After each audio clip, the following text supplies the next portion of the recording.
Bueno, pues yo lo primero que te quería decir es que estoy supremamente emocionado, supremamente ilusionado de poder comenzar estos diálogos latinoamericanos, que yo creo que es un espacio que nos ha faltado a nosotros de construir lazos más fraternos entre los países latinoamericanos, entre nuestras culturas, entre nuestros saberes, entre nuestras músicas, porque siempre estamos mirando al norte. Las clases altas siempre están aspirando a ser franceses o a ser gringos o a ser ingleses. Los pobres pues quieren ser mexicanos, como decía Jaime Garzón. pero, pero esto me emociona mucho porque es algo que tú también has querido hacer en tu canal. Primero que todo, pues presentar, hoy nos vamos a sentar con Elvin Calcaño Ortiz, tocayo además mío, que yo soy Mario Pinzón Ortiz, eh, politólogo, doctor de la Complutense y ahora se volvió podcaster, youtuber. Mi hermano, muchísimas gracias por venir acá a este diálogo latinoamericano, episodio uno. No, gracias a ti, Mario, por la invitación. Para mí es un honor estar aquí, dirigirme a tu audiencia, hablar contigo. La admiración, el respeto es mutuo. Y, Mm, y bueno, y felicitarte por esa iniciativa. Creo que en estos tiempos que corren, que a veces ujú, peores no pueden ser, se necesitan este tipo de espacios que estás iniciando. Así que para mí estar acá es sí. súper importante. Sí, porque siempre había sido urgente lo de sentarnos a hablar como América Latina, pero ahora aún más, porque el imperio ya no disimula, el imperio ya va Claro. de frente. Sí, sí, que es un, digamos, un signo de época. El hecho de Ajá, que personajes de las características que estamos viendo ahora dirigiendo el imperio y ujú, que estos modos grotescos que utilizan no solamente se corresponden con una estrategia que tienen, sí. sino que para mí también expresa un momento que está viviendo el mundo. En este caso, nuestra América Latina en referencia al imperio, ¿no? Sí, de acuerdo, y eso vamos a entrar a hablar un poquito más adelante porque tú haces unos análisis muy sesudos, muy profundos, hay veces con matices que uno no capta así como tan de primera. Pero yo en esto de abrir este diálogo latinoamericano como colombiano, hay algo que yo vengo haciendo en los últimos años con los latinoamericanos que he conocido y es pedir disculpas.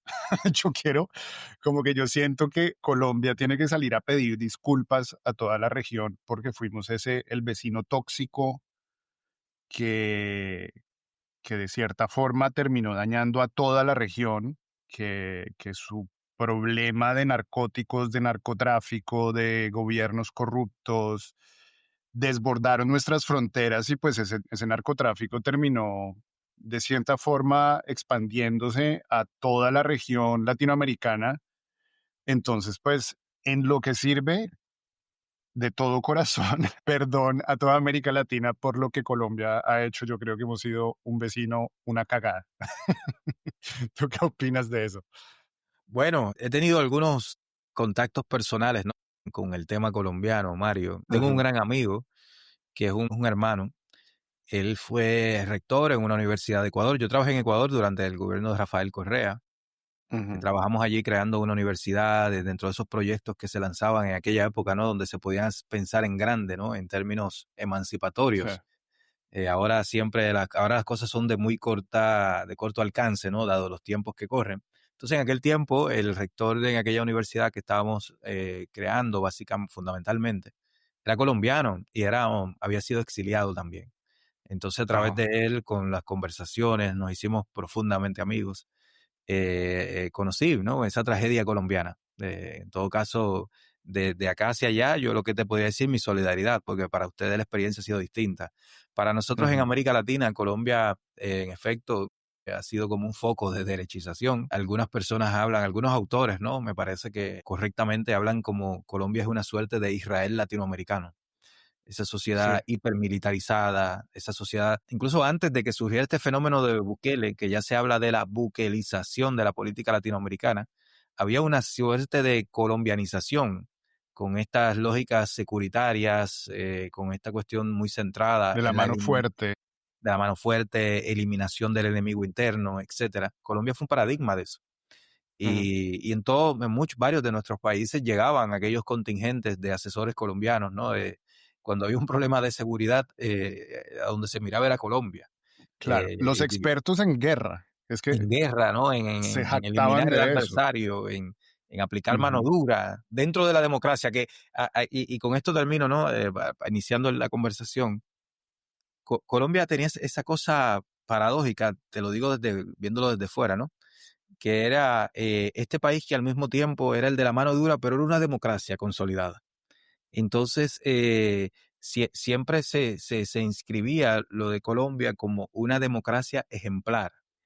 Sí, Y yo, estable e ininterrumpida. exactamente. Y yo creo que era muy sintomático en el sentido de que estábamos hablando de un país donde la izquierda nunca había gobernado porque la mataban. Exacto. Entonces, pero que ese país donde la izquierda nunca había gobernado porque la mataban, era el gran aliado norteamericano en América Latina y esa democracia estable, ¿no? Como el ejemplo de Ujú, democracia estable.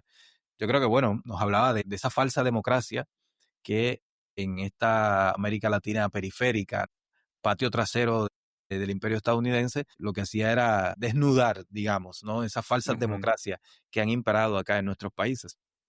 Sí, porque Colombia era reconocido como el Israel de América Latina, pero yo lo entendía era más como en términos diplomáticos, como en ese elemento donde Estados Unidos e Israel podían generar malestar, podían generar inestabilidad en la región a través pues de todo su conflicto interno que de paso daba el ambiente perfecto para el narcotráfico. Pero Colombia, bueno, cuando llegó Uribe, lo que hubo, yo creo que es en términos de genocidio tan perverso como Israel, y ahí sí estoy de acuerdo, y es de no solamente la eliminación del enemigo interno, sino la constante creación del enemigo interno. Y eso, no sé si viste mi video que ayer generé un nuevo formato que se llama Destilando Odio, que es reapropiarnos de esos términos que crea la derecha para catalogarnos, como el woke, que ellos Mm. dicen que nosotros destilamos odio en redes sociales. Y lo que estaba hablando es cómo siempre se han creado eufemismos, neologismos para nombrar a la izquierda y con esos motes exterminarlos. Entonces, los liberales de comienzo de siglo, que eran campesinos, bandoleros, y plomo para los bandoleros, porque a la gente se le hacía la idea de que esos bandoleros necesitaban plomo, como dicen en Colombia, y luego llegaron los comunistas, y luego llegaron los guerrilleros, y luego eso tuvo que empezar a cambiar porque obviamente el mundo empezó a cambiar, y luego aparecieron los mamertos, y luego los guerrilleros de civil, y ahorita, en esta época de redes sociales y de la izquierda en el poder, nos dicen bodegueros, y por eso mi podcast se llama La Bodega, porque ese es el nuevo mote de los bandoleros, pero versión siglo XXI y ha sido algo espantoso eh, crecer en una sociedad donde tú verdaderamente pensabas 5 veces decir que eras de izquierda en cualquier ambiente, no solamente en ambientes políticos, sino en la escuela, en el gimnasio, en la universidad, en el club, en la discoteca, donde fuera. Entonces sí fue duro crecer, pero al mismo tiempo yo creo que no podemos negar que Colombia sí terminó, por ejemplo, haciéndole muchísimo daño a Ecuador. Ecuador me parece que es un caso perfecto de ese contagio de la derechización paramilitar, porque es derechización paramilitar narcotraficante, no es derecha Sí. ideológica, sino que tiene ahí ese combustible de narcotráfico y de guerra, y a mí me da tanto dolor ver cómo está Ecuador hoy. ¿Tú sigues viviendo en Ecuador? No. ¿Dónde estás viviendo? No, pero sí, yo viví en Ecuador hasta el 2023. Ujú, Estuve allá unos 6 años. Bueno, en medio de ese tiempo estuve en España también. ujú, Sí, Ecuador hay elementos de colombianización actualmente operando en Ecuador, sobre todo en la manera en que se inscribe y que se enmarca el problema de la seguridad en Ecuador, ¿no? ujú, Y por algo que incluso va un poco más allá de Ecuador, que lo empiezo a ver incluso con República Dominicana, que es mi país donde vivo ahora, que es una conexión entre las élites políticas muy neoliberalizadas de aquí, ujú. y en este caso específico de las de Ecuador con las de Colombia. Y yo creo que ahí hay como una, yo le llamaría una suerte de compartir del know-how, ¿no? De cómo lo hicimos nosotros, ¿no? Que es Sí. como lo que vende Colombia, cómo eliminamos o cómo logramos, sobre todo cuando hablamos de esa oligarquía muy de derecha, colombiana, reaccionaria, tendente a la Ujú. violencia, que en su gran representante político es Uribe, vemos eso como gravitando ya en varios países de América Latina. En este caso estamos hablando de Ecuador. Lo digo en el caso de República Dominicana porque yo he visto aquí, por ejemplo, aquí estaba Duque hace poco y estaba paseándose por el país hablando de democracia, imagínate. Ah, sí, sí, sí. Sí, de Es que él democracia, él da él ahora da conferencias, sí, sí, él de va por el democracia. mundo. Y estaba visitando desde podcasts hasta yendo a hablarle a los empresarios y a los ricos. Entonces, Ujú, yo creo que de esto, lo que yo destaco así en el plano de lo que, de estas conexiones, ¿no? Entre nuestros países, es cómo Colombia, las élites colombianas han logrado tejer una serie de articulaciones con las otras élites latinoamericanas. ujú, Y cómo esto yo pienso ha redundado en algo que siempre estaba, que las élites latinoamericanas son constitutivamente derechistas, reaccionarias, pero con el conservadoras, más que todo, quieren conservadora por conservar su poder. conservar poder, el poder simbólico sobre todo, que a mí me parece que Claro. lo he destacado en algunos escritos académicos y no académicos, que esta cosa, ¿no? Que el orden simbólico, lo importante que es para la mentalidad de la persona de élite latinoamericana la cuestión del orden simbólico. Pero me refería Ujú, también de esta cosa de donde se articula neoliberalismo económico con lógicas represivas en el aspecto de seguridad. Y en eso ujú, a mí me parece que esa conexión que han establecido las distintas élites latinoamericanas con Colombia ha tenido repercusión y ahí hay una clave de lo que está pasando hoy en Ecuador, que es venderte esta, por un lado, esta cuestión de la apertura de un país que se abre económicamente, donde cada vez el mercado va a ser más importante, el Estado solamente se ocupa de aquello que es necesario, pero al mismo tiempo con ujú, una cuestión muy represiva de la cuestión de la seguridad y que no va dirigida necesariamente, no necesariamente, sino realmente no está dirigida a una cuestión de la atención de la seguridad desde la perspectiva de la legítima seguridad ciudadana, sí, sino para desde la preservar una preventiva. serie de privilegios, Sí, para reordenar ese orden simbólico para que cambien algunas cosas, pero todo se mantenga igual. Yo veo mucho de eso en el caso ecuatoriano y ahí, partiendo de lo que tú decías, ¿no? De cómo Colombia ha ejercido este influjo, creo que va por ahí un poco también ese influjo que está ejerciendo Colombia, ¿no? De unas élites que se plantean como muy eficientes en términos del manejo de lo económico. Colombia en la discusión latinoamericana actual es como que un ejemplo de país que ha logrado desarrollarse, de país que ha logrado tener un ecosistema de negocios, etcétera, pero al mismo tiempo, por el otro lado, esta cuestión de la seguridad en esa clave muy de derecha de contención, ¿no? De ujú. contención y demás, y represión. Claro, Colombia siempre ha tenido esta aura de presentarse no solamente como la democracia más estable de América Latina, sino que esa tecnocracia suele presentarse a sí mismos como un caso de éxito, y esto lo criticaba el mismísimo James Robinson, el Nobel de Economía. Y ahí, Mario, solo un paréntesis, Dale. ahí tú te fijas en eso, en la presencia que tiene tecnócratas colombianos en el Banco Interamericano de Desarrollo, en el BID. Ujú. El BID es fundamentalmente, los cuadros medianos técnicos son colombianos mayormente. Sí, sí, sí, sí. Incluso he sabido de casos, no voy a decir el nombre en específico porque me lo dijeron a condición de que no develara nombres, pero he Ajá. sabido de presidentes latinoamericanos que enredos que han tenido en el orden financiero, en el BID, que han, ¿verdad? Para recibir ciertos financiamientos y que como que no había que destrabarlo, recurren a colombianos para destrabar eso. Es a través de Debe ser algún moreno. Entonces, esa cuestión, ¿no? De esa tecnocracia neoliberal colombiana muy articulada a Washington también da cuenta, ¿no? Mucho de esto que estamos hablando. Por eso te interrumpía rápido con eso. Sí, no, perfecto. Y es verdad que la élite colombiana se ha vuelto como una nueva suerte de esa élite cubana anglocentrista que prácticamente traicionó todas sus raíces para volverse el principal enemigo de Cuba y de la región, muy bien representada por Marco Rubio. Pero bien, para cerrar el tema de Colombia y para no quedarnos únicamente en lo negativo, porque yo creo que Colombia también ha dado cosas bonitas. Por ejemplo, a República Dominicana yo le agradezco mucho el merengue y el dembow, pero la bachata sí deberían habérsela guardado. Mentiras. ¿Cuál es tu música dominicana de cabecera? A mí me gusta el merengue y la bachata también. Ah, ok, bueno.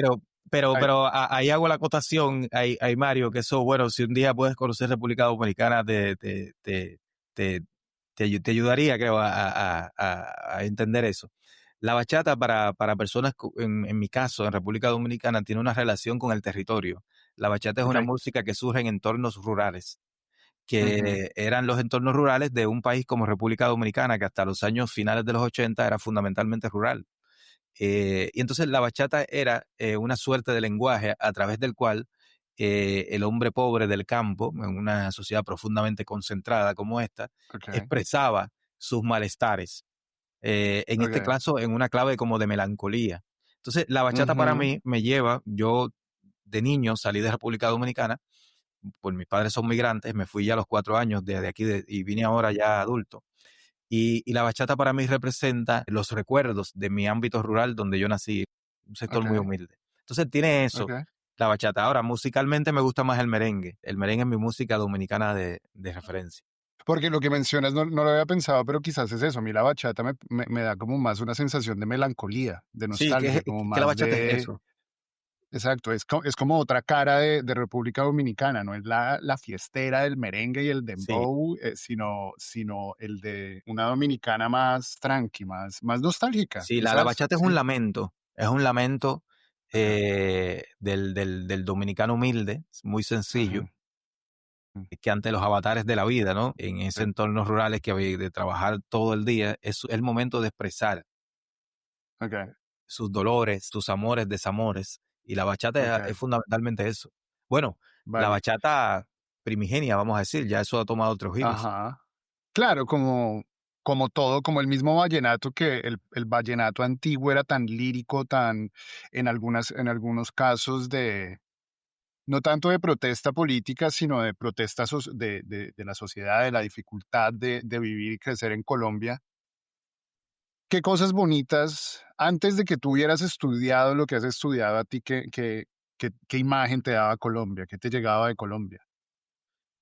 Colombia siempre ha sido, tiene algo que lo tenemos también acá en el Caribe, me parece a mí, que es mucha capacidad de proyectarse hacia afuera.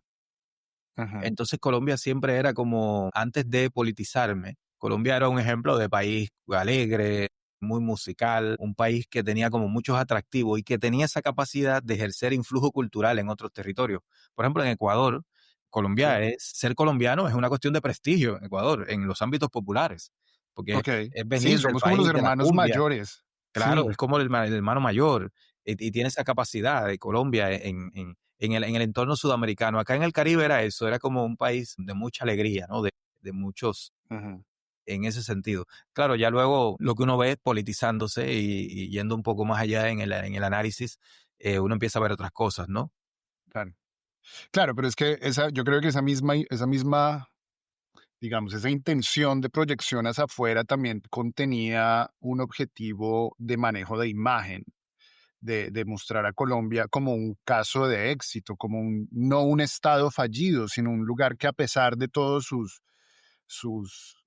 malestares, sus enfermedades sociales internas, era resiliente, que es una palabra que nos han querido vender tanto en Colombia, la resiliencia. Pero yo creo que eso también hacía parte como de lavar un poco la imagen de un país que en realidad detrás de ese éxito o de esa sostenibilidad económica, lo que esconde es muchísimo lavado de dinero, lo que esconde es muchísimo narcotráfico, porque Colombia es el país donde tú vas a encontrar centros comerciales que parecen palacios con una tienda gigante que vende peluches. ¿Quién pone una tienda de peluches gigante en un centro comercial de lujo y mantiene eso abierto? Y es algo que ya se volvió como tan parte del paisaje en Colombia, pero que es algo que, y también por eso habría este espacio, que El colombiano no es capaz de mirarse a sí mismo y hablar las cosas sin pelos en la lengua porque prefiere mantener las apariencias. Por ejemplo, a mí me parece muy chistoso esta dualidad del uribista que no quiere que en el extranjero se refieran a Pablo Escobar. Por ejemplo, la figura de Pablo Escobar se volvió tema tabú en Colombia, pero al mismo tiempo esa derecha defiende todo un establishment corrupto que defiende el narcotráfico o que se asocia con el narcotráfico. ¿A ti qué imagen te da Pablo Escobar, por ejemplo? Bueno, Pablo Escobar es una expresión muy colombiana, porque esa era la otra, la contracara de lo que no te la decía, o sea, de Colombia esa cosa que es como paradojal, de lo que uno le llegaba. Es un país muy alegre, música, etcétera, pero es el país del narcotráfico también. Por ejemplo, Sí. yo me crié en Puerto Rico. Puerto Rico es un foco de migración dominicana, ¿no? Una isla Ujú. perteneciente a Estados Unidos, una colonia americana, que de ahí migran todavía dominicanos para ir allí a buscar mejor vida, porque hay Sí. dólares, porque etcétera. Y en Puerto Rico, Colombia era narcotráfico.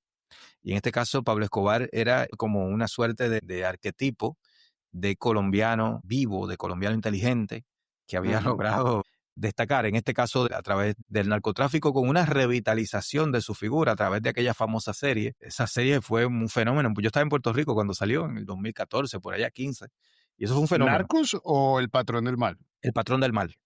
El Ok, patrón del mal. Eso fue un fenómeno en sí, Puerto Rico. Me me acuerdo como imagino. hoy que la proyectaban los sábados a las 3 de la tarde y había sido tan exitosa que empezaron a proyectar 2 capítulos, uno de 3 a 4, otro de Ajá, 4 a 5.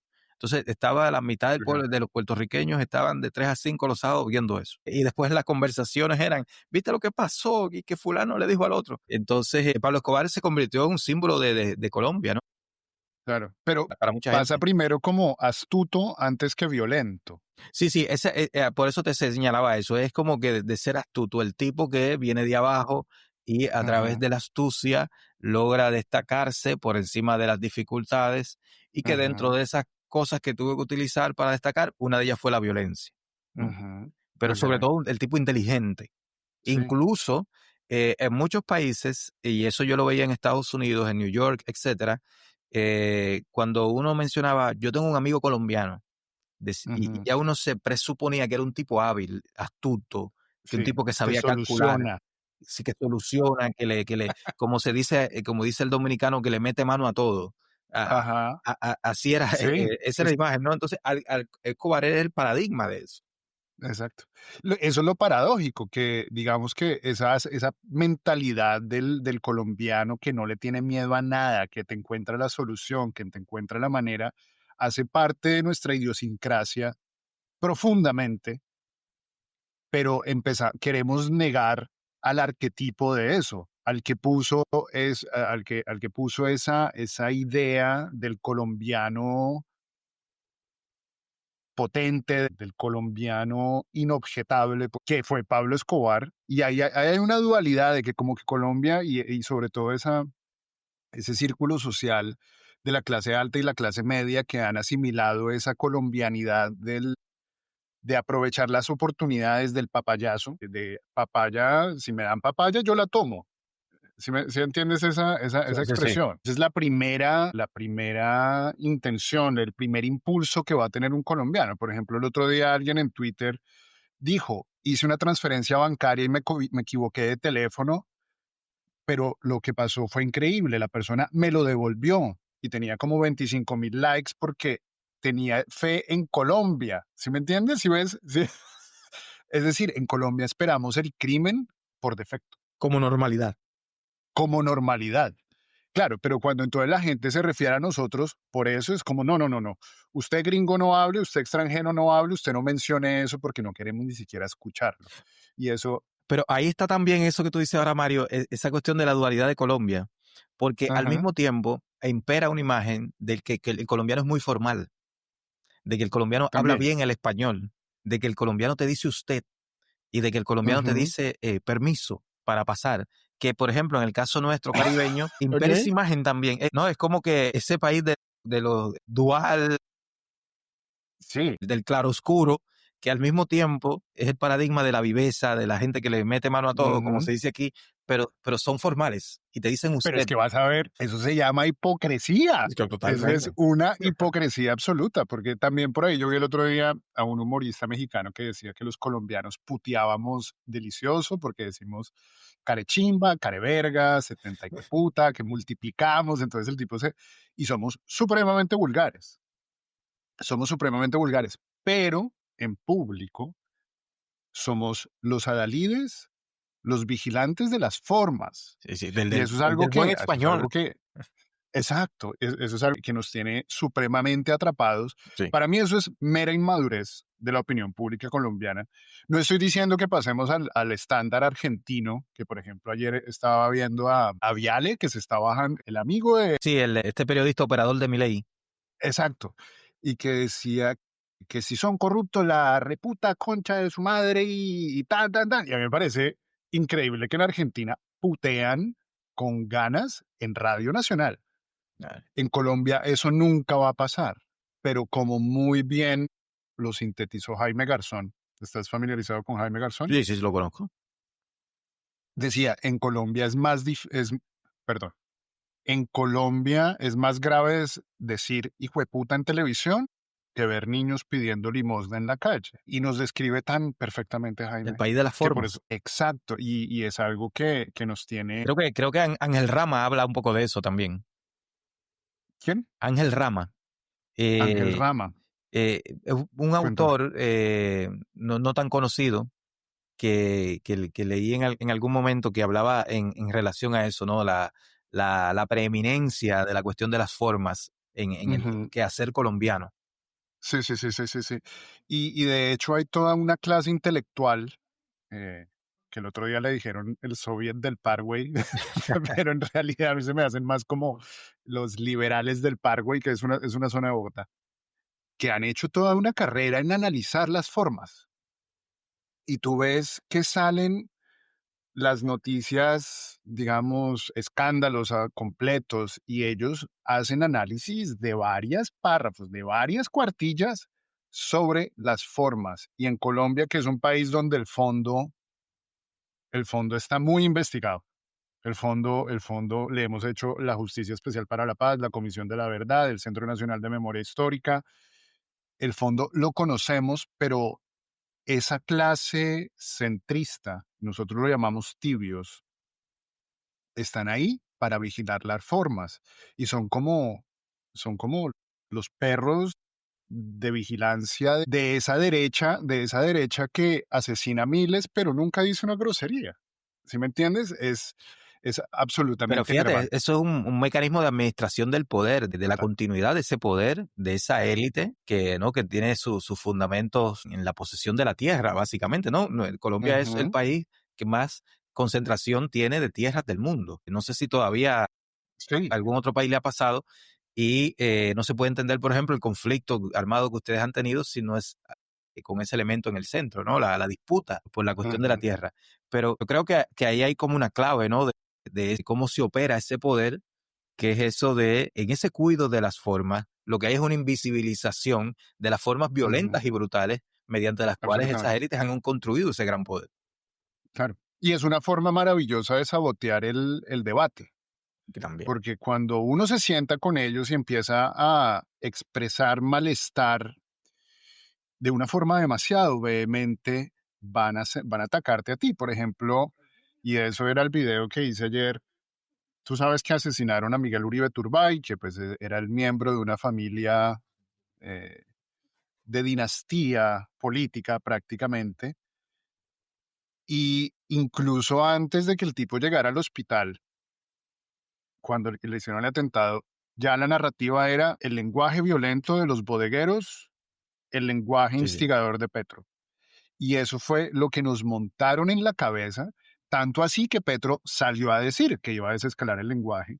Francia Márquez salió a pedir que desescaláramos el lenguaje. Y Lo cual fue terrible. yo creo que nunca había visto algo tan violento, tan simbólicamente violento como decir moderen su lenguaje o nosotros, porque en realidad son ellos los que van a moderarnos. el lenguaje. Ahí fue que yo dije, no, yo tengo que abrir un podcast porque a mí nadie me va a moderar el lenguaje, yo pago todos mis impuestos, carajo, yo no tengo pasado judicial y tengo derecho a mi opinión. Y yo creo que ahí fue ya un punto de quiebre en lo personal. ¿Y qué te iba a decir con esto? Pero bueno, sí, en Colombia ha sido muy difícil ser de izquierda siempre y ahora por primera vez, no, por primera vez esto se puede decir, aunque seguramente ya lo están monitoreando. No sé si viste que ayer hablando de Duque fue a darle la mano a Netanyahu. Sí, sí, lo vi en X, ¿no? Antiguo Twitter, Ajá. Yo creo pero que estaba renovando la licencia de Pegasus. ¿cómo? Yo creo que estaba Ah, renovando la licencia de Pegasus. Tú o sabes sea, ese chisme, ¿no? sí, sí, sí, claro, claro. Y es parte de eso que hemos hablado, ¿no? De Colombia como ese laboratorio, ¿no? De ese Israel latinoamericano. Pero bueno, Ujú. eso de Duque sí está bueno está bien para el debate, ¿no? Que tenemos que dar desde las izquierdas, progresismo frente a esa gente, pero eso no es ninguna sorpresa, ¿no? O sea, eso es No, absolutamente coherente con lo que un individuo así representa, que es estas derechas que no defienden ninguna libertad, no defienden ninguna instituciones, no defienden nada. Ellos defienden no sus tiene nada. intereses y defienden su ideología como el sentido común dominante en la sociedad. Punto. Ujú, Entonces, por eso un señor como Duque no tiene ningún problema en saludar a Netanyahu, que está haciendo un genocidio en vivo y en directo, condenado ya ujú, de lo brutal que es, ya está siendo condenado hasta por aliados impertérritos de Israel como Alemania. No se puede ujú. entender la Alemania moderna sin su apoyo a Israel, y aún así es el mismo Duque que te dice que Maduro es un criminal.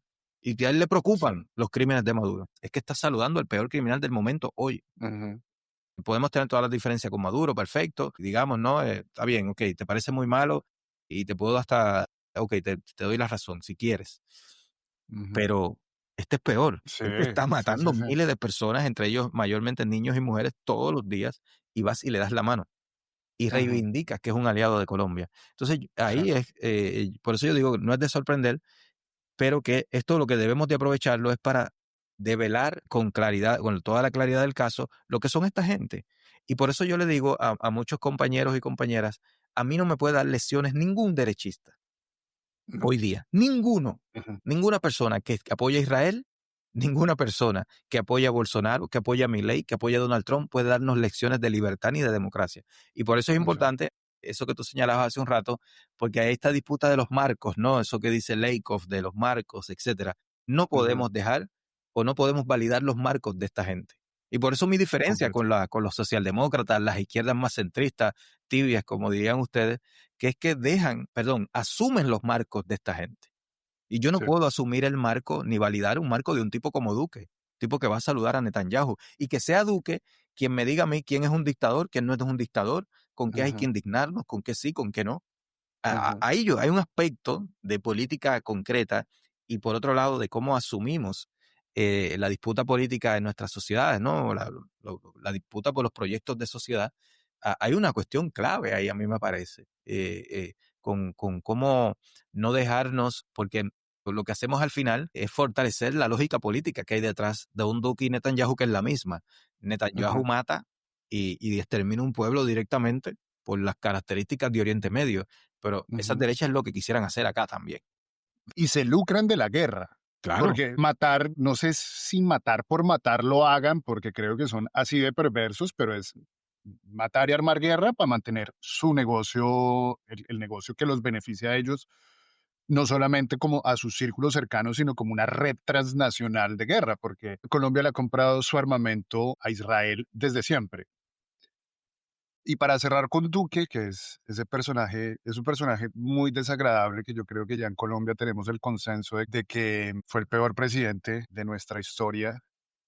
Yo creo que es una figura muy representativa de lo minúscula que es la derecha ahorita. Yo veo una derecha acabada, veo una derecha que, por ejemplo, en Colombia están sacando candidatos de donde puedan. Sacaron a un candidato de un funeral, al papá de Miguel Uribe, lo Sí, van a poner de candidato y yo creo que eso solo demuestra desespero, demuestra que han que perdido no algo del tiene, dominio que tenían, ¿no? han perdido el dominio que tenían. Las redes sociales, yo creo que en Colombia ya por ahí dicen, no, es que hay mucho, mucho zurdo en Twitter. entonces que ellos se van para otro lado, pero LinkedIn tampoco, ya no se ven, sus publicaciones tienen 20, 30 likes. Yo sé que eso no es un gran termómetro, Sí, sí, pero lo es, pero porque las redes indica cosas, sociales indica cosas. indica cosas, indica cosas. Y yo creo que yo llegué tarde a la batalla cultural y más o menos te relaté como que fue ese momento que me paró a mí el sofá y dije, me voy a meter de cabeza en la batalla cultural que nos declararon. ¿A ti qué te empujó a dejar, no sé si salir de la academia para meterte en YouTube, pero qué fue? Sí, algo muy parecido, no fue un hecho concreto, sino fue una acumulación de cosas. Ajá, Bueno, yo como parte de mi trabajo, aparte de la cuestión más académica, universitaria, vamos a decir, trabajo mucho en temas de consultoría político-electoral. okey, Y trabajando en eso, me di cuenta, en los últimos 2 años sobre todo, antes de este año 25, me di cuenta la influencia que tenía la conversación digital en la creación de percepciones que luego se traducían en votos. ajá, Entonces, viendo eso, yo dije, no, espérate, está pasando algo. Hay que meterse en la llamada conversación digital, ¿ok? ajá, Y empecé a ir por ahí como, ya tenía la convicción hace como un año de había que meterse en eso. Lo que pasa que no encontraba el tiempo ni el cómo. sí, Y hasta que lo encontré el tiempo y encontré el cómo. Y por eso me metí a YouTube, porque definitivamente, Mario, estos espacios digitales para la batalla cultural, la batalla por los significantes, por los marcos de interpretación, es un espacio central. Y el hecho de que las derechas tengan que mentir tanto, el hecho de que un tipo como Laje, ¿no? Un neonazi despreciable que representa la degradación, a mí yo creo que es la ajá, palabra que mejor describe a un tipo como ese, la degradación intelectual del tiempo presente. Pero el hecho de que un tipo así, que tiene todo a su favor, es decir, es un tipo que recibe dinero de los multimillonarios como Ricardo Salinas Pliego, estos multimillonarios sí, derechizados, que es el segundo hombre más rico de México o el tercero, que recibe ujú, dinero de los multimillonarios argentinos, que con mi ley están de plácemes, ¿no? Porque tienen cancha libre para hacer lo que quieran y enriquecerse de las formas más desmesuradas posibles. O sea, sí, individuos como ese que tienen tantas cosas a su favor hoy día, sobre todo el dinero, que aún ajá, así tengan que mentir tanto, que aún así tengan que salir a redes sociales, en el caso de él, a decir que Petro, que es un comunista asesino, y que tengan que hacer videos de 15 minutos, 20 minutos y subirlos a Twitter diciendo que los nazis eran de izquierda. O sea, cuando ajá, estos tipos tienen que hacer eso, es porque están desesperados. Es porque ellos total, saben que la acción de gente como nosotros, que podamos intervenir en estos espacios, hace que no solo se quede en el ojo y en el oído de la gente el marco de ellos. ¿Y ajá, qué pasa? Que nosotros lo hacemos con la verdad y ellos lo saben. Ellos saben que ujú, nosotros estamos diciendo la verdad. Ellos saben que cuando nosotros decimos que América Latina lo que ha habido es capitalismo del malo, y que eso de que el problema de América Latina es el socialismo, como ellos dicen, pero espérate, es que los estudios comparados nos dicen que hay en la mayoría de los países de América Latina, más del 80% del tiempo del siglo XIX para acá han gobernado derechas conservadoras. Y los ujú, datos nos dicen que un continente como este, el más desigual del planeta, lo que te está hablando es que si algo no ha habido es socialismo, lo que ha habido es mucha concentración capitalista. de Ellos acuerdo, tienen mucho miedo de que nosotros podamos decir eso. Entonces, ¿qué, ajá, qué, qué es lo que les toca ante el hecho de que no tienen la verdad? Llenar la conversación de odio y de mentira. y de mentiras, Entonces, exacto. el hecho de que ellos tengan que salir a hacer lo que hacen, nos dice que vamos bien. Sí, Olvídate de que tengan 100,000 likes, que eso se construye con bots. De eso yo sé, porque he ajá, trabajado campañas electorales, de eso yo sé. Cómo tú puedes viralizar cualquier contenido. Pero el hecho de que estén tan envalentonados y que tengan que agarrarse de ese clavo caliente que es Bukele, ¿no? Que cada vez queda más claro, es un clavo caliente, ¿no? pero porque es el único, Claro, es lo único más o menos presentable que pueden plantear desde la derecha. Milei se le está haciendo agua. Milei, eso sí, ya está a un pasito de entrar en el ámbito de lo impresentable. Donald sí, Trump, eso es, imagínate. O sea, a sí, Donald Trump solamente lo defiende hoy la gente que tiene miedo que le quiten la visa gringa. Fuera de eso, exacto, porque no es ujú, indefendible un tipo como ese. sí, Entonces, están desesperados. Porque las redes sociales, si por un lado tienen esto de que facilitan el mensaje de ultraderecha, porque las redes funcionan mucho con la lógica de confirmación ideológica, funcionan ujú, mucho con validar prejuicios en nichos, sí, tienen esa parte, pero tienen otra, que es que las redes permiten que hablemos gente como nosotros, que no vamos a ir a un gran medio porque no somos muy bienvenidos allí, pero nos permiten construir plataformas y hablar Ujú, y hacer, ¿no? Eso que decía Elon Musk, que él decía, you are the media, él le decía a la gente. Bueno, ujú, eso tiene una parte muy negativa, que la aprovechan las ultraderechas, claro. pero tiene otra muy buena, que efectivamente nos permite a nosotros crear un canal, conectar con gente, nos permite hacer lo que estamos tú y yo haciendo hoy, sin la mediación de un gran medio ni nada de eso, y dar la batalla frente a esta gente. Ujú. Y yo creo que están dando muestras de que les estamos incomodando mucho y no sé si es una lectura fruto de mi nueva presencia de youtuber, pero yo creo que sí podemos ganar, porque hace 3 años, 4 años, ¿te acuerdas que estábamos hablando de la manosphere y que prácticamente la derecha se había tomado todo el diálogo con los jóvenes en, en el planeta? Yo hace 3 años la estaba viendo muy, muy negra, muy oscura. Ahora, por ejemplo, con las reacciones tan desencajadas de la derecha colombiana con los influencers, entonces empezaron a responsabilizar a los influencers propetristas que en algunos casos han tenido contratos como comunicadores con el gobierno, les empezaron prácticamente a culpabilizar de todas las desgracias que suceden en Colombia, básicamente, y eso a mí se me hace que es una seña, Totalmente. una buena señal de que les estamos incomodando y de que ellos saben que si no nos estigmatizan, que si no nos excluyen, pueden perder la batalla cultural y creo que tenemos con qué ganarla. ¿O estoy equivocado? No, no, ¿Cómo la lees tú? yo coincido, claro, esto de la batalla cultural, eh, ganarla como hecho final no es posible, ¿no? Porque Ok. nunca hay hechos finales en política. Siempre Ujú, va a haber esto de esos claroscuros, ese sube, baja, pero sí que podemos, que yo creo, eso yo le llamaría en cierta medida ganar la batalla cultural. Lo que sí podemos hacer es que el marco de interpretación que le llegue a la gente común y corriente, no solo sea el de ellos, que era lo que estaba exacto. pasando. Por eso ellos están tan desestabilizados y tan Ujú, preocupados, porque es que las redes sociales porque ellos la vieron, y eso es un mérito que tienen que hay que reconocerle. Esta gente, en el 2016, cuando nadie de nosotros en los sectores progresistas de izquierda tenía claridad de la importancia de la conversación digital, esta gente con Steve Bannon en Estados Unidos ya estaban creando batallones de operadores Breitbart. digitales. Y exactamente. Y ya estaban sus campañas electorales en el nivel técnico, ¿no?, de lo que tiene una campaña electoral, ya estaban contratando a Cambridge Analytica, este tipo de empresas, para hacer mensajes segmentados. Todo eso que ahora es común. No hay una campaña política en el mundo que ahora no trabaje con esto de la segmentación. Esa gente lo estaban Ajá. haciendo en el 2016, que en aquel Sí, tiempo eso era una palabra de ciencia ficción y sí. ya la estaban viendo. ¿Qué pasa? Que como ellos fueron los que la vieron primero bien clara, fueron quienes primero empezaron a operar en los espacios digitales y se aprovecharon de elementos incluso estructurales de este momento, ¿verdad? Esto que yo creo que es lo que está pasando, por ejemplo, en Estados Unidos y en muchos de nuestros países, que se están derechizando los jóvenes varones, porque son los Ujú, perdedores principales del neoliberalismo. Los sí. jóvenes varones se están quedando sin la principal promesa del capitalismo, que es la de tener propiedad. ¿Quién tiene una Ujú, propiedad hoy en España? Donde el sí. promedio de un apartamento, de un departamento son 200.000 euros. ¿Quién diablo puede Ujú, comprar eso? nadie. El 3% de herederos. ¿Quién puede comprarse hoy día una casa, carro para hacer el American Way of Life en Estados Unidos hoy día? Muy poca gente. Canadá es absolutamente imposible.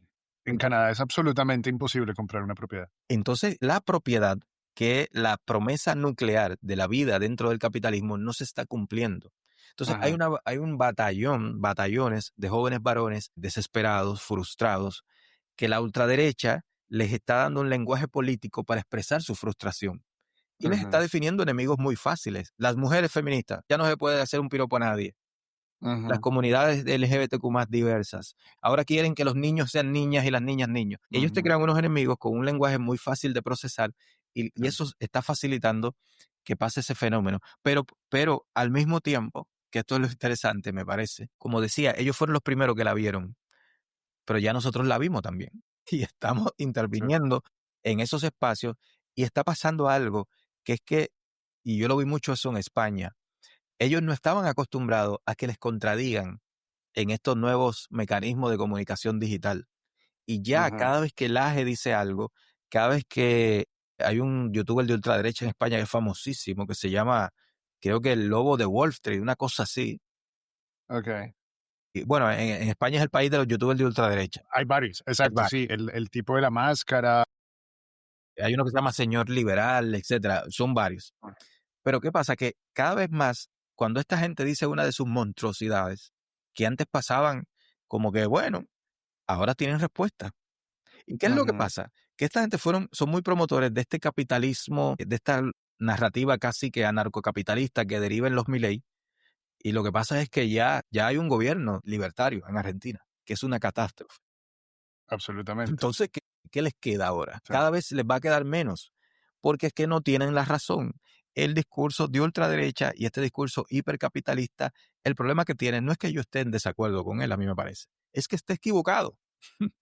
No hay una sola sociedad en la historia humana que se haya podido desarrollar mínimamente bien sin un Estado fuerte, por ejemplo, sin algún total. tipo de dosis de socialismo en términos de Claro. Estado que sea capaz de coordinar la sociedad y ponerle freno al mercado allí donde su lógica pueda ser nociva para el conjunto. Entonces, eso Y sobre todo en América Latina, que América Latina nunca tuvo estados, digamos, funcionales, nunca, sostenibles, justos, nunca. nunca hemos tenido un estado de bienestar. Uruguay es el que más se ha acercado. Ajá. Y estrictamente le falta. Pero es eso, Mario. El problema es que no tienen la verdad, no tienen la razón. Tú no me puedes No, decir a mí que el problema de América Latina es de socialismo, en un continente donde en casi ningún país de América Latina ha habido gobiernos socialistas como tal. sí, Donde en la mayoría en muchos países latinoamericanos nunca ha habido gobierno ni de izquierda. No lo había habido en Colombia, no de lo ha habido en acuerdo. Guatemala, no lo ha habido en Costa Rica, no lo ha habido aquí en mi país. ¿Cómo tú entonces me vas a decir que el problema es de socialismo? Entonces, esta gente, ellos es un nivel muy de la narrativa y en la medida Sí, de que ya no controlan la narrativa, pues se desesperan, porque es claro. fácil demostrar que no tienen la verdad. Es muy Exacto. fácil. Y eso ha sido, yo creo que también uno de los aspectos que ha empujado a esa ultraderecha transnacional, porque eso también hay que aplaudírselo, o bueno, reconocérselo a los tipos que hicieron una estructura Sí, internacional que pasa no solamente por Vox, está el Atlas Network, sí, sí. que seguramente estás familiarizado con él, y vienen estrechando lazos desde hace una década, 2 décadas, yo creo. Sí, sí.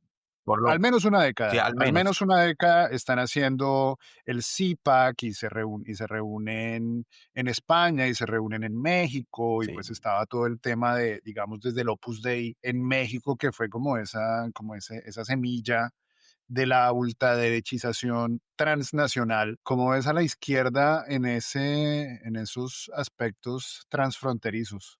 ¿Estamos crudos? No diría que crudos, porque tenemos espacios. Yo, por ejemplo, Ujú, colaboro con Claxo, con el Consejo Latinoamericano de Ciencias Sociales, incluso coordino un diplomado con ellos y tal.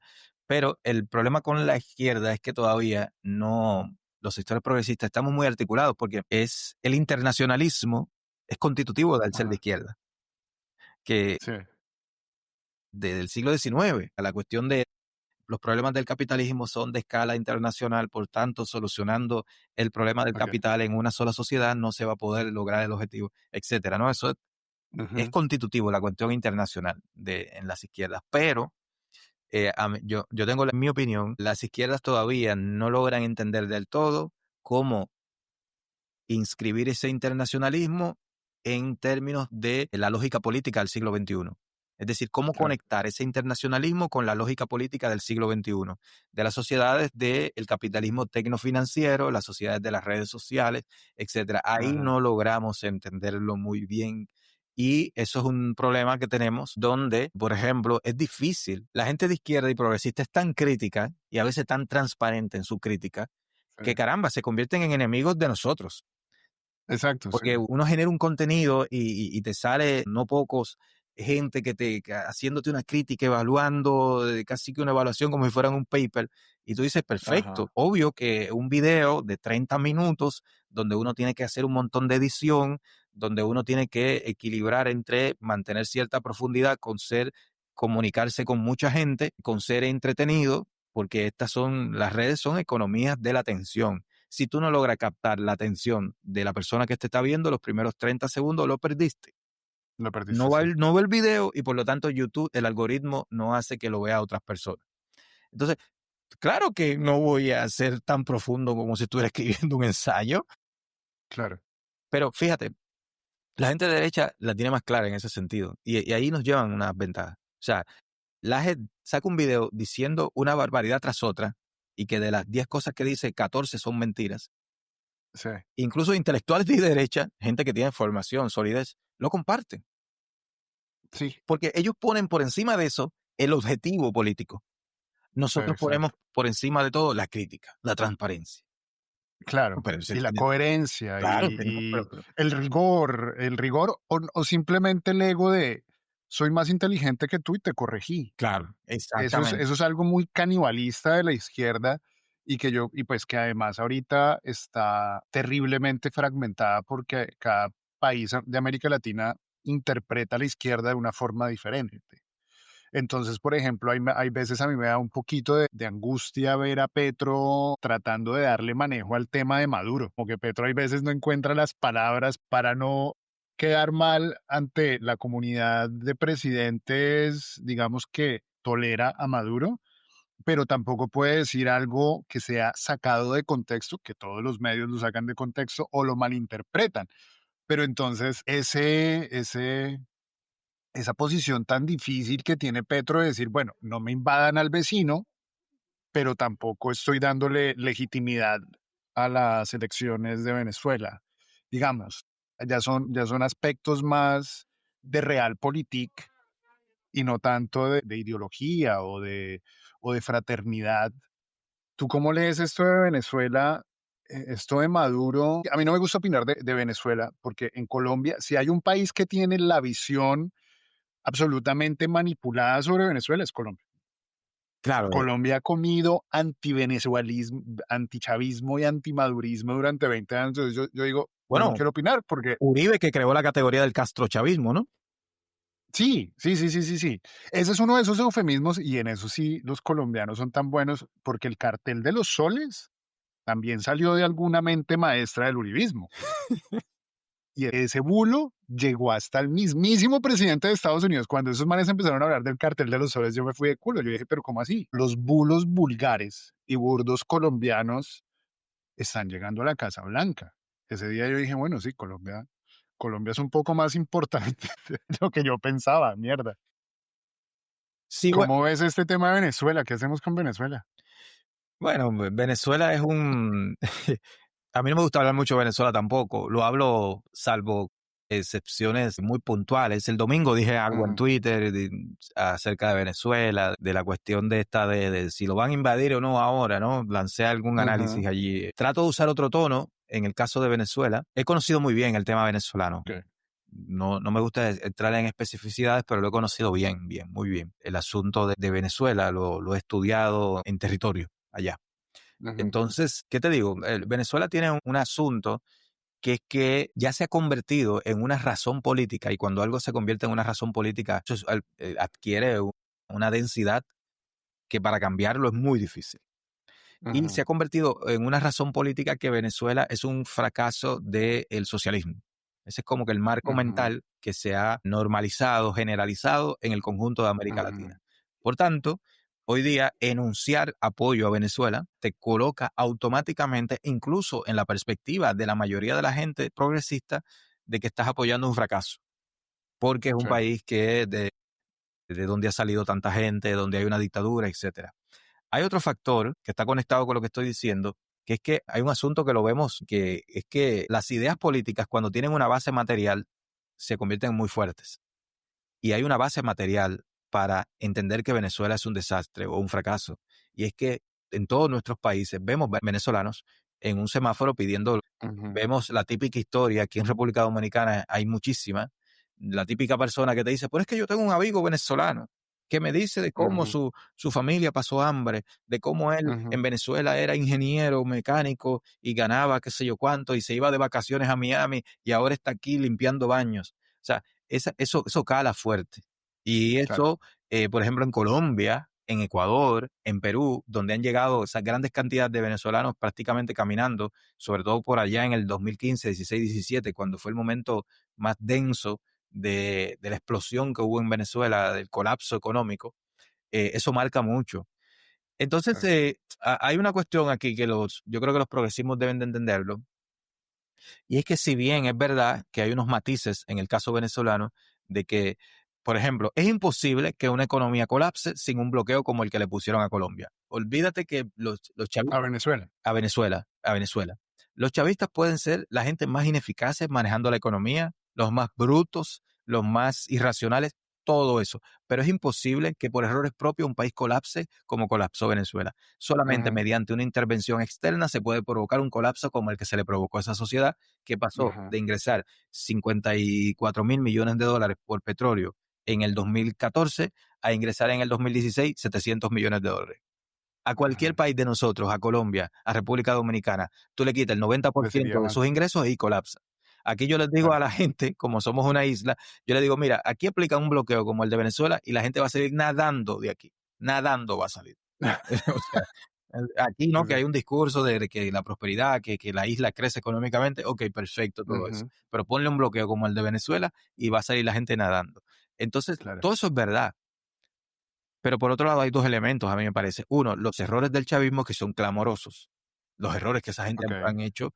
Esa gente han dado papaya, como dicen ustedes. O sea, esa Sí. gente crearon condiciones para que luego los pudieran golpear muy fuerte. Y por otro lado está el asunto de que uno tiene que tener en cuenta elementos muy fácticos en el sentido de que si se ha construido una narrativa de que izquierda es autoritarismo por Venezuela, nosotros no podemos validar ese marco.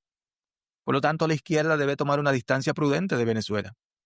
Ujú, En todo caso, hacer un acompañamiento crítico, como decía Mujica, pero tú no ujú, puedes salir a tratar de, porque la política lamentablemente no funciona así, a tratar de decirle a la gente que tu discurso de Venezuela sea solo decir que están bloqueados. No, no, es que hay un bloqueo. okey. No, no, pero es que tú también tienes que incorporar a ese discurso de los errores que ellos han cometido, los excesos Ujú, que sí ha habido, las represiones que sí ha habido, ciertos, no ciertos, sino grados de autoritarismo. Que claro, es un ujú, país en una situación casi de guerra. Y todo país que está en una situación de guerra como el de esa gente, hay autoritarismo. La democracia es muy ujú. difícil que florezca en un país bloqueado. Eso no existe. Sí, Eso no de existe. acuerdo. Ajá, todo eso es verdad. Pero no puede ser la narrativa de la izquierda respecto a Venezuela solamente decir que hay un bloqueo. No, no es que hay un bloqueo. Ok, entonces, yo creo que las izquierdas tienen que tomar una distancia prudente de Venezuela en la medida de que haya instalado un marco de esa naturaleza en la mente de la gente, porque de lo contrario, lo que vamos a hacer es quedar fuera del marco de lo que la gente piensa, lo que Ujú, la gente considera una normalidad, y no nos va a permitir como izquierda tener un discurso de iniciativa, sino que vamos a estar siempre a la defensiva. Por claro. eso a mí me molesta tanto cuando los candidatos en campaña le preguntan, ¿usted va a reconocer a Maduro? Y se enredan, ¿no? Ahí en una cosa en Pero, lugar de a jugar mí que con me parece iniciativa, un claro, en lugar de jugar con iniciativa y hablar de, por ejemplo, de decir, bueno, eh, ¿por qué usted le preocupa tanto a Venezuela, no? Le tendría que decir a quién le pregunte eso, no si uno es un candidato. Bueno, pero es que también hay un problema en Ecuador, es que también hay un problema en Haití, es que también está este problema de en El Perú, Salvador, en Perú. ¿Por qué sí. nos hablamos de esos problemas? Y ahí tú le desmontas el Ujú, marco. Pero si tu okey. discurso es una cuestión de valores, a decir que Venezuela ellos trataron de hacer una revolución y que como fue una revolución de los bloquearon, te jodiste, como se dice acá. O sea, Claro, si es te una visión vas por plana. ahí. Claro, pero a mí algo que sí, digamos, en consonancia con todo lo que vienes diciendo, y que me parece que los putos gringos son unos genios, es que convirtieron a Venezuela en una suerte del Irán de América Latina. Entonces, Una suerte de no se acerquen, como no se acerquen a mm, Venezuela. Es decir, sí, si Colombia es el Israel, Venezuela es el Irán de América Latina.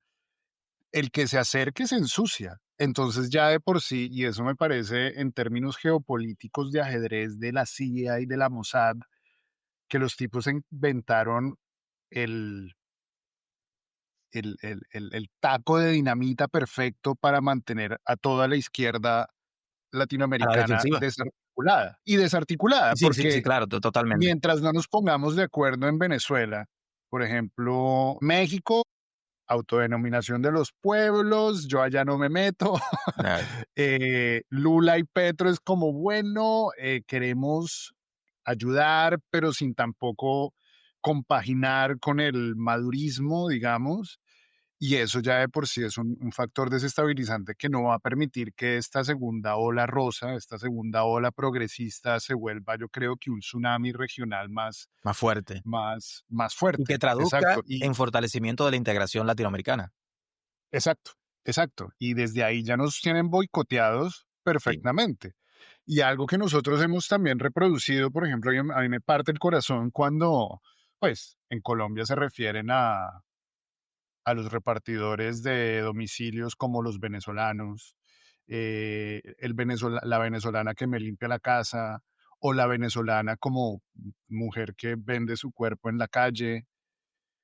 Y es algo que ya no solamente nos lo impusieron, sino que nosotros culturalmente asimilamos y lo empezamos a reproducir cada vez más. Ayer veía en Argentina que ya para criticar a Milei hablan de Argenzuela, que es feo, pero pues que no deberíamos hacerlo, creo. Pero eso yo creo que nosotros, pues ahí sí es una muestra clara de falta de fraternidad, de falta de reconocimiento entre hermanos latinoamericanos. Y entonces, pues eso es triste. Pero bueno, cerremos el capítulo de Venezuela porque eso no lo va a arreglar nadie, la verdad. ¿Cómo ves tú a Petro? Yo creo que Petro es un representante de el más puro ahora mismo, tal vez en el mundo, del republicanismo popular. Con una ocasión escribí sobre eso. Ok, Ese, explícala. esa idea de república plebeya, que por cierto está muy presente en la obra de Maquiavelo, en los discursos. La gente de Ajá. Maquiavelo se queda solamente con El Príncipe, que es el libro más fácil, y es que, bueno, Maquiavelo, el autor del Que me cinismo, hicieron leer en la universidad. claro, pero a la obra, el conjunto de la obra de Maquiavelo, donde está su densidad teórica y sus compromisos Ujú. ético-políticos son en los discursos, sobre todo el discurso de Tito Livio y tal. Y Ok. Maquiavelo, en la Europa que él vivió, en la Italia que él vivió, entre el siglo XIV y XV, habían dos modelos de república. Estaba la República Florentina, que era la que él vivía y desde donde él escribía, y la República Veneciana. La República Veneciana tenía unas características muy aristocráticas, muy de una república de las formas, una república de los buenos tratos en términos de las buenas formas entendidas por cómo se comportaba un buen miembro de la monarquía, de la Ujú. élite. Y era muy excluyente respecto de la plebs, ¿no? Como se le llamaba en aquel tiempo, del pueblo, del populacho. Me suena muy familiar esa república, ese Pero por tipo de otro lado estaba república. la República Florentina, que era la República de los tumultos, la república donde el poder se constituía muy desde esta perspectiva que viene de Grecia, de la virtud la pueden tener todos, todos pueden aprender a tener virtudes. No es Ujú, algo con lo cual se nace, lo que eso de ujú. por sí contradice la idea aristocrática, ¿no? Que gobiernen los mejores, los que nacen con capacidades, no, todo el mundo lo puede Exacto. tener. Entonces, la República Florentina era constantemente inestable. Y Maquiavelo lo que estaba haciendo un planteamiento en el fondo era de cómo hacer algo más estable, que tuviera más continuidad. Y él hablaba por eso del príncipe. Pero el príncipe para Maquiavelo no era lo que entendemos hoy por el príncipe, era el Estado. Cuando Maquiavelo decía que el príncipe lo que tiene que hacer es mantenerse en el poder, él lo que estaba diciendo era que el Estado era lo que tenía que preservarse. El Stato, como decían Ujú. los italianos de la época. Lo que pasa es que en Okey. ese tiempo el príncipe se confundía con el Estado. Entendido en los términos actuales, Maquiavelo estaba hablando era del Estado. Y en ese contexto, él era muy defensor de la idea de república que incorporara a la plebs, de república popular. Y Ujú, tenía una cuestión ético-política ahí, en el sentido de esta cuestión de que en última instancia lo que tenía que preservarse era el interés general y no el interés privado. Por eso él decía, un príncipe tiene que distinguir entre su moral individual y la ética pública. ujú, Entonces, Maquiavelo, distinto a lo que se ha popularizado, es el fundador de una ética de lo público. Usted puede ujú, tener la moral que quiera, usted puede ser cristiano evangélico, usted puede ser musulmán, usted puede ser ateo, etcétera. Pero sí, lo que es mejor para el conjunto es aquello que contradice tu religión, tú tienes que hacer eso, aunque contradiga tu ujú. religión. ¿Por qué? Porque lo que debe preservarse es el conjunto. Entonces, ¿por qué señalo esto? Porque yo veo en Petro una persona, un representante Republicanista. político de ese tipo de republicanismo hoy. Ahora, claro, el problema es que yo creo que el problema fundamental con Petro y con la izquierda colombiana, y que está pasando hoy también en Guatemala, que estuve hace poco allá en una actividad académica, Sí. tengo relaciones con ese país, y es que el problema fundamental, a mí me parece, de Petro, es que Petro no tiene poder. Petro llegó al No tiene gobierno, poder, no tiene poder. Petro, una de cosa es acuerdo. el gobierno y otra es el poder. Que él lo ha dicho. Claro, la izquierda colombiana llegó al gobierno, pero no al poder. El poder es Ujú. una estructuración mucho más compleja que integra ámbitos privados y públicos, que Claro. integra al poder económico, al poder mediático, al poder ideológico. O sea, ellos lo que tienen es un resorte de ese conjunto de elementos que integran al poder, que es el gobierno. El gobierno es un elemento dentro de la estructura de poder, pero no tiene ninguna de Ok. las otras, ninguna. Entonces tiene el problema cuando tú llegas así, porque no llegas producto de una hegemonía, sino de una coyuntura, que fue lo que pasó. Y en mi opinión, Petro llegó al poder por una coyuntura, que fue Ujú. no el estallido del 2019. Hubo un tema, a mí me parece, muy coyuntural, que es que Rodolfo Hernández era un candidato terrorífico, Grotesco. grotesco, de comedia. Entonces Petro le gana, porque era un candidato muy malo, y logra así, por primera vez, llegar a la izquierda en el país más reaccionario de América Latina, que era Colombia. Sí. Pero esa izquierda llega al gobierno, no al poder. Y ahí Ujú. está el meollo del asunto de que la capacidad que tiene Petro de cumplir con las expectativas creadas es muy limitada. Y eso Claro. implica que tú tengas que estar haciendo pedagogía democrática y política todo el tiempo. Pero al mismo tiempo tienes que Ajá. gobernar, tienes que solucionar problemas contingentes. Es muy Sí, yo no difícil. sé cómo hace ese señor. Es muy Yo no sé cómo difícil, hace ese señor. claro. Es Sí. una tarea casi imposible lo que le toca a Petro. Y a eso tú le agregas también elementos de su personalidad. A mí me parece que él tiene cuestiones de su propia personalidad que a veces no son como que los mejores para gestionar No. la complejidad de lo que hay. Es como muy, a veces es muy volcánico, me parece, muy, muy así. Eso le vino a salir hasta, digamos, ya entrado su gobierno, porque Ajá. yo he seguido a Petro, obviamente, por obvias razones, pues desde toda su carrera, desde el 2006 que empezó a hacer los debates contra los paramilitares. Evidentemente, el paro nacional y el estallido social y Rodolfo Hernández fueron elementos que colaboraron para que Petro llegara, pero el tipo sí se construyó sus bases Sí, políticas, sí. el tipo sí se hizo una carrera política electoral que por demás pues obedecía a las dinámicas obligatorias de la política, es decir, Petro no llegó impoluto a la presidencia, Petro tuvo que nadar en la mierda y Petro tuvo que relacionarse con personas, digamos, de esas que se supone uno que él desprezaría o que moralmente las juzgaría. Con gente de dudoso proceder. Exactamente, que hoy son pues muchos en la oposición, pero también muchos en su gobierno.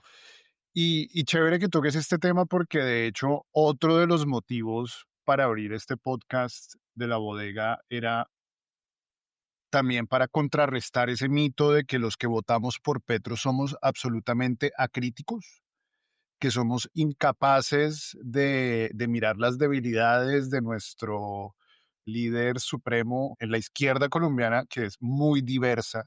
No sé si está siguiendo un poco la pre-campaña presidencial. Sí, sí, algo así. El progresismo es un abanico gigante, que eso, digamos, hay figuras que no me agradan a mí en el progresismo, pero bienvenidas sean si es por el progresismo y para darle más diversidad y más ser ideológicamente más robustos y estar más presente en la cabeza de la gente y sobre todo que la gente está diciendo que si nos toca, si no separarnos o desmarcarnos, quizás subir un peldaño más lejos de Petro, porque Petro sí tuvo problemas y a mí me parece absolutamente fascinante cómo un tipo no solo llegó al poder, sino que lo que dices tú, hace pedagogía constante, educa al país, pero también es malísimo, malísimo rodeándose y ha logrado mantener un poder como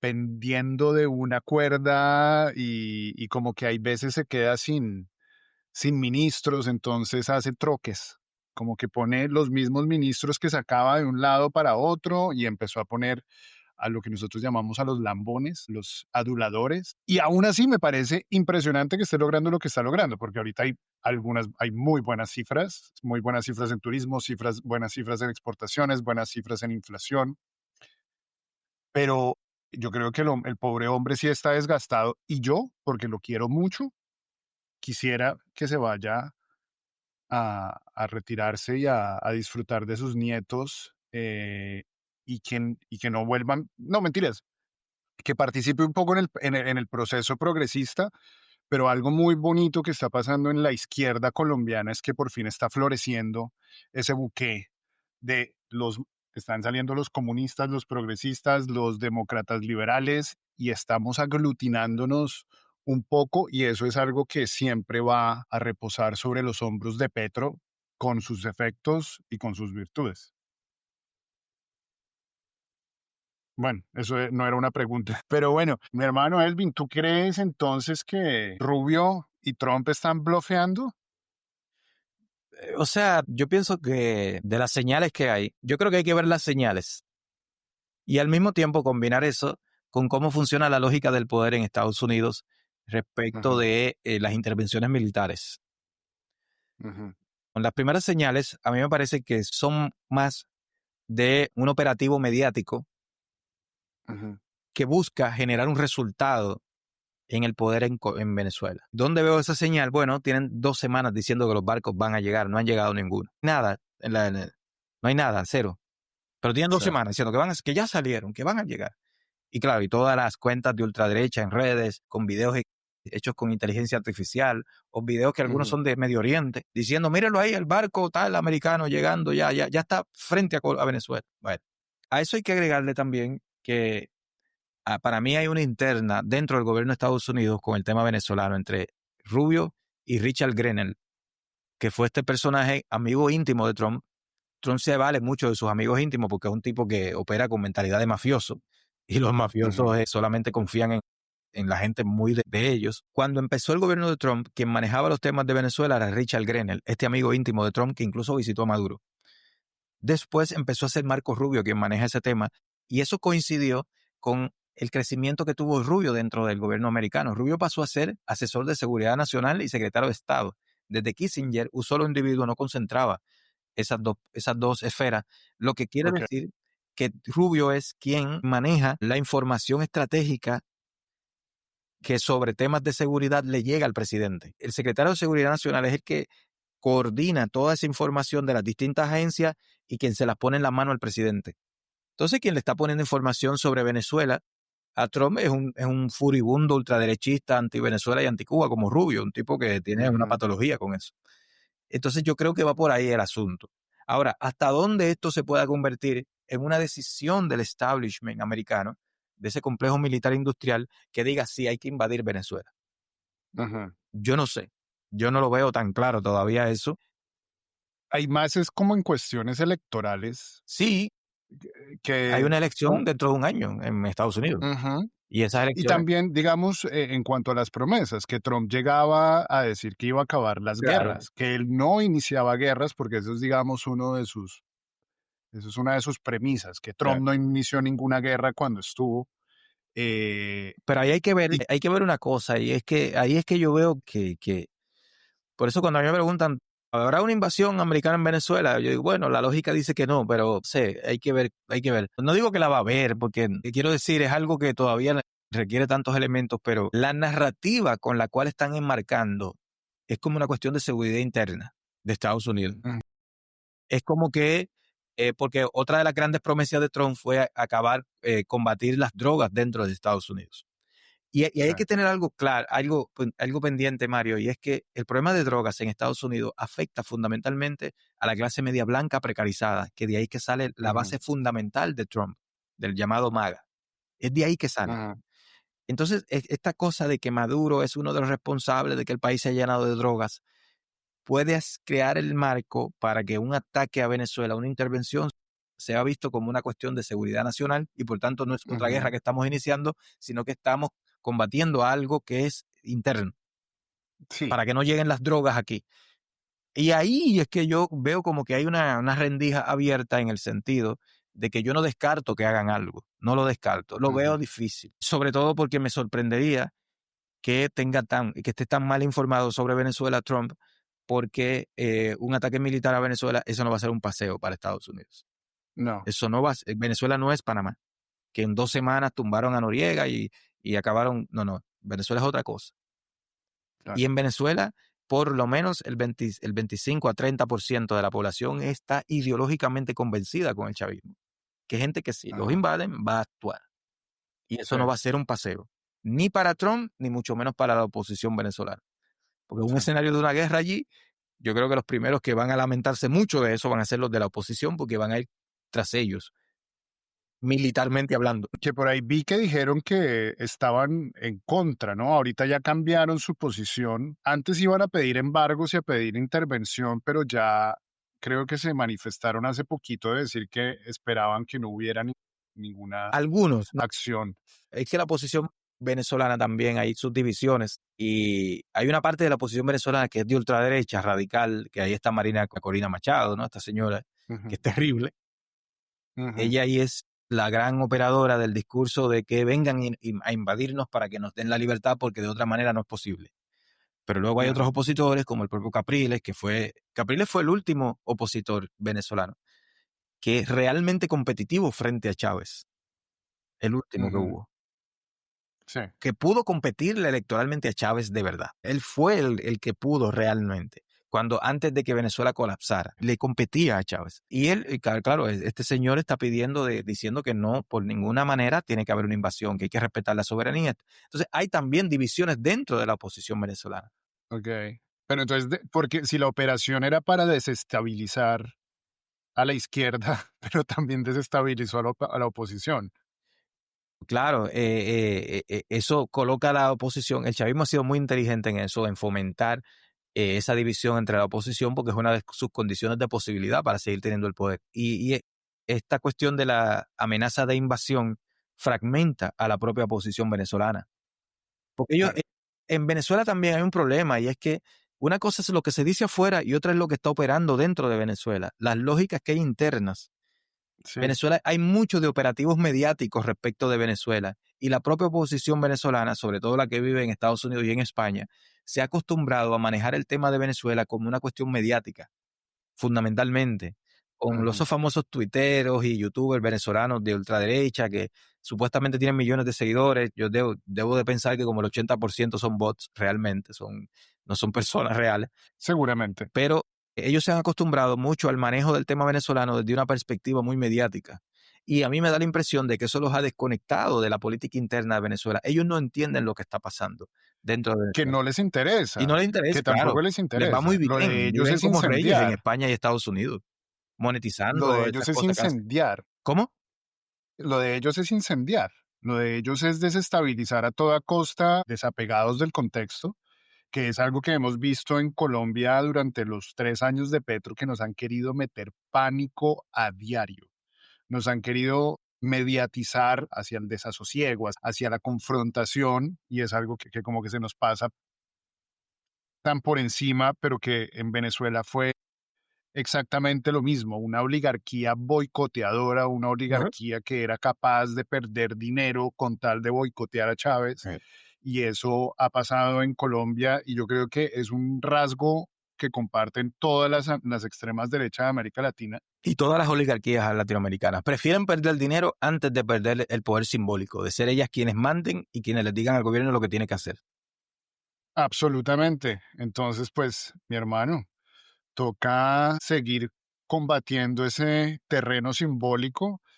Te agradezco muchísimo, es un honor en serio porque yo te leo en Twitter, te retuiteo, siempre me nutro, siempre encuentro varias capas más de análisis porque, digamos, mi análisis es profundo, yo creo que por ahí unos cuantos centímetros, pero tu análisis siempre me nutre y eso me parece genial y me alegra y aplaudo cada vez que veo un académico de tu talante y de tu talento meterse a la conversación y tratar de enriquecer el debate, porque algo que nos quitaron en América Latina fue la capacidad de charlar entre nosotros a través de fronteras. Entonces, mi hermano, muchas gracias. No, no, hermano, gracias a ti por el espacio.